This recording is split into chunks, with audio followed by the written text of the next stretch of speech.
So, darlings, we have 2 more acts left of laughing.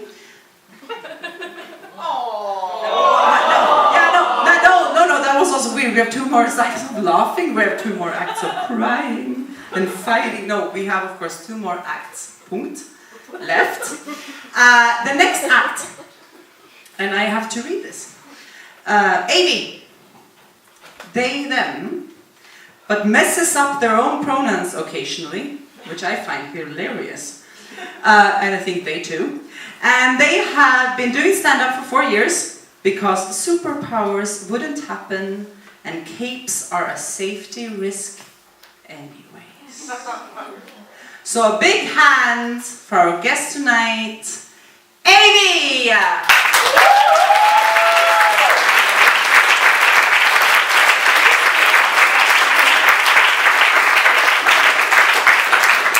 Hello! Hi.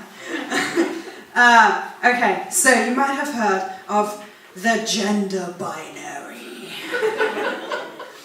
It's this thing, you know, with men on one end, women on the other end, and between them there's this gaping chasm with, you know, steep walls, and there is no bridge and no ferry, and at the bottom there's this raging river, and it's probably infested with pirates as well. And that's why men and women will forever be totally separate. And it's bullshit. That was made up by marketing people who want to sell you books with titles like Why Men Live in Trash Cans and All Women Are Secretly a Litter of Kittens in a Trench Coat. Why Boys Like Lightsabers and Girls Like Nihilism. But you know, so people are born and we put them in these 2 boxes, like box A and box B, and they grow up and then we give them shit if they don't behave according to the boxes, like, you know, men wearing pink or women wearing clothes. But luckily there are other gender identities available, because it's the millennium, whatever. Like pirates, give it time. But like, you know, agender, which is what I am most of the time, because it's never simple. And, you know, but the whole male-female question for me usually goes something like, are you male? No! Are you female? No! What are you? Hungry? I usually go by, I'm a nerd, or something like that. It was easier. And the thing is, so we have the binary, which is made up, and we have the chasm with all the non-binary people, and the pirates, and... I'm with the pirates. I made the wrong career choice. I need to switch careers now. Fuck it, I only just got a job. But it makes the question easy, the answer to the question, what do you have in your pants? Well, booty.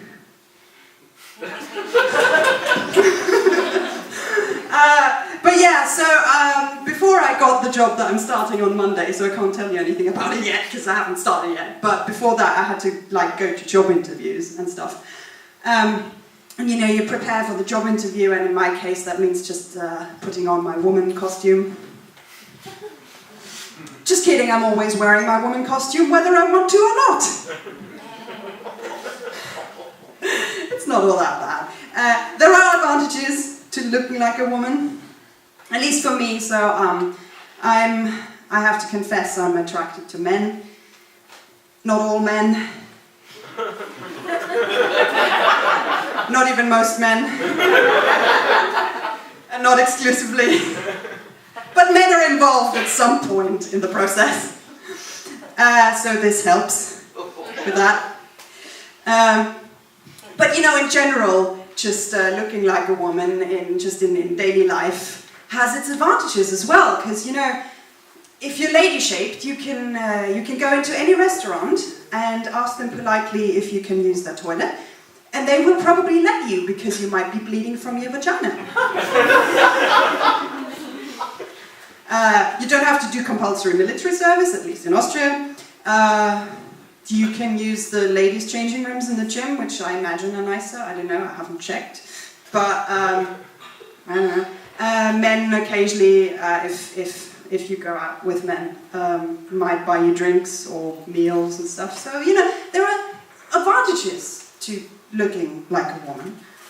I mean, I'm not really sure if it makes up for the wage gap, the glass ceiling, the glass cliff, the cat calling, the ill-fitting clothes without pockets, the pink, the toxic stereotypes, the belittlement, the erasure from history and public life, the lack of diverse role models in the media, the body shaming, the fat shaming, the encroaches on bodily autonomy, the harassment, the assault, the rape, the murder, and, you know, misogyny in general.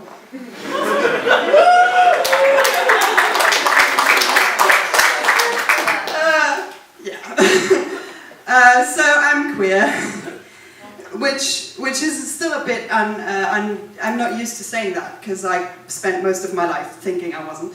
And that's mainly because I'm the weird, newfangled, millennial kind of queer, who needs a lot of so-called Tumblr words to describe their identity. If you don't know, Tumblr is a social media platform which features Marxist memes, social justice, ill-informed opinions, pictures of animal and porn. Often all in the same post.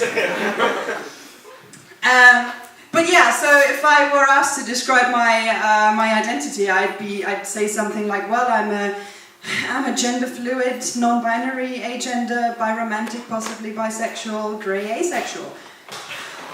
And if I'm pressed for time, I can either say, well, I'm queer, or he likes labels anyway. I do, as you might have noticed. But so I mentioned grey asexual, or grey ace, as it's called. And because the nice thing is, asexual is also now an umbrella. So trans is an umbrella, and ace is an umbrella, and the LGBTIQ, etc. acronym is itself an umbrella, and it opens up all these umbrellas, and you just go downwards, and it's just umbrellas, umbrellas, umbrellas, and it's like a fractal cocktail bar. And I love that, because you could actually do that. You could open a cocktail bar and do like all the new identities, just instead of like ordering sex on the beach or a screaming orgasm, you'd order, I don't know, a pansexual with a side of genderqueer, or a non-binary aromantic, I don't know. And they have to do them in the colours of the flags.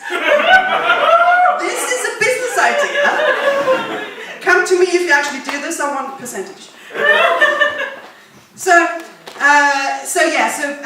grey asexual, so you've heard of demisexual, which means only getting the urge to fuck someone if you're really emotionally invested in them.